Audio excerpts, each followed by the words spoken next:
Olá pessoal, vamos dar início à nossa correção sobre expressões algébricas.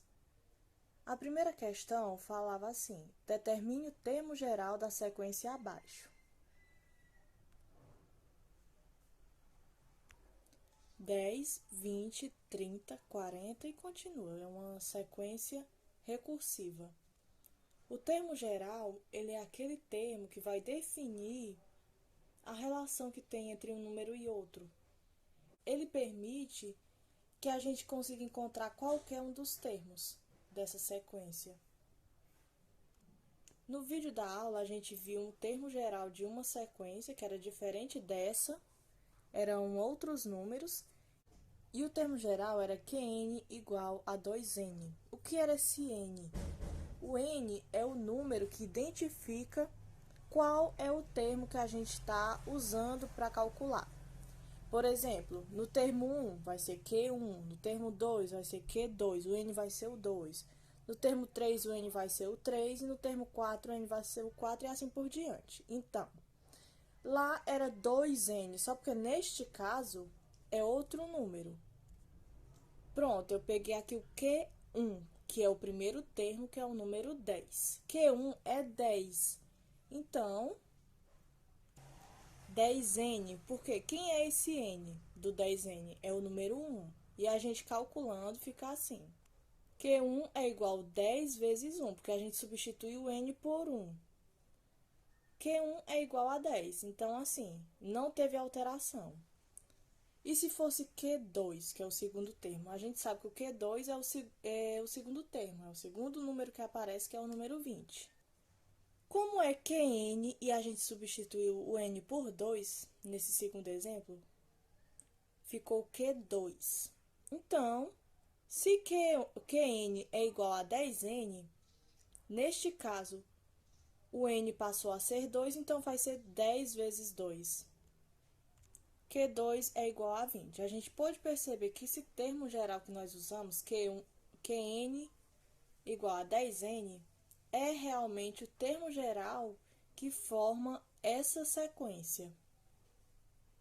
Então, o termo geral que nós encontramos é Qn igual a 10n. A segunda questão pede para a gente determinar o sexto e o oitavo termo de cada uma das sequências usando as expressões algébricas. A gente tem 3 itens, a gente vai ter que responder os 3, gente. Nenhum foi de marcar, teve gente que confundiu achando que era de marcar, mas não é. O item A, ele pede para a gente determinar o sexto e o oitavo termo usando essa expressão algébrica, esse termo geral da expressão, que é Qn igual a 3n. Mas e agora, como é que a gente vai descobrir como é esse número se eu só tenho um único número, que é o número 3? Bom, gente, eu expliquei para vocês que esse n, ele pode ser qualquer número, ele é chamado de variável porque ele varia. Como eu vou descobrir o sexto termo e o oitavo termo, ele vai ser substituído primeiro por 6 e no próximo cálculo vai ser substituído por 8. Para descobrir o sexto termo, a gente substitui tudo que é n por 6. Então, ficou Qn igual a 3n, ficou Q6 igual a 3 vezes 6. A gente sabe quando tem um número e uma letra assim, sem nenhum sinal de operação, nem mais, nem menos, nem dividido, é porque ela está multiplicando. 3n significa 3 vezes n. Então, Q6 é igual a 3 vezes 6. Q6 é igual a 18. Esse é o sexto termo. Agora, para descobrir o oitavo termo, a gente vai usar a mesma expressão algébrica, mas substituir o n por 8. Fica assim, Q8 é igual a 3 vezes 8. Q8 é igual a 24. No item B, nós temos Qn igual a n menos 1. A gente, de novo, vai ter que descobrir o sexto e o oitavo termo. O que a gente faz? Substitui n por 6 no primeiro caso, substitui n por 8 no segundo caso. Fica assim, Q6 é igual a 6 menos 1. Então, Q6 é igual a 5. No oitavo termo fica Q8 é igual a 8 menos 1.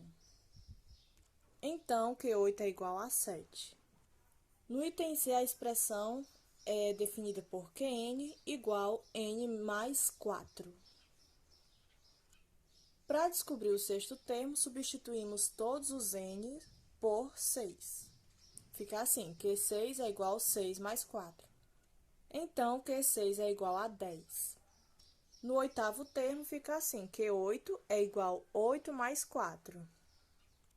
Então, Q8 é igual a 12. A terceira questão pede para a gente descobrir a incógnita, que é a letrinha, qual o valor da letra, na expressão algébrica Qn igual n menos 5, n vezes 5. No item A, a gente tem 50 igual n vezes 5. O Qn já foi descoberto, ele já forneceu esse valor, que é 50. A gente vai ter que descobrir quem é o n, quanto que ele vale. O que a gente faz? A gente tem que colocar essa letrinha n sozinha antes da igualdade. Ela deve estar antes da igualdade sozinha.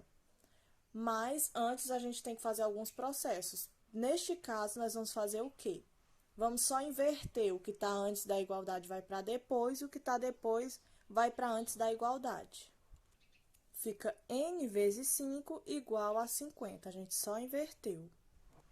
Agora, uma observação importante. Eu tenho que deixar ela sozinha antes da igualdade. Esse 5 tem que passar para o outro lado da igualdade. Mas a gente estudou que o inverso da multiplicação é a divisão. Aqui a gente está vendo que o 5 está multiplicando o n. Quando ela passar para o outro lado da igualdade, ela vai dividindo. Então, como é que vai ficar? Em vez de 50 vezes 5, vai ficar 50 dividido para 5. N vai ser igual a 50 dividido para 5, então n vai ser 10. No item B, a gente tem 200 igual n vezes 5. O que a gente vai fazer? A gente vai fazer a inversão.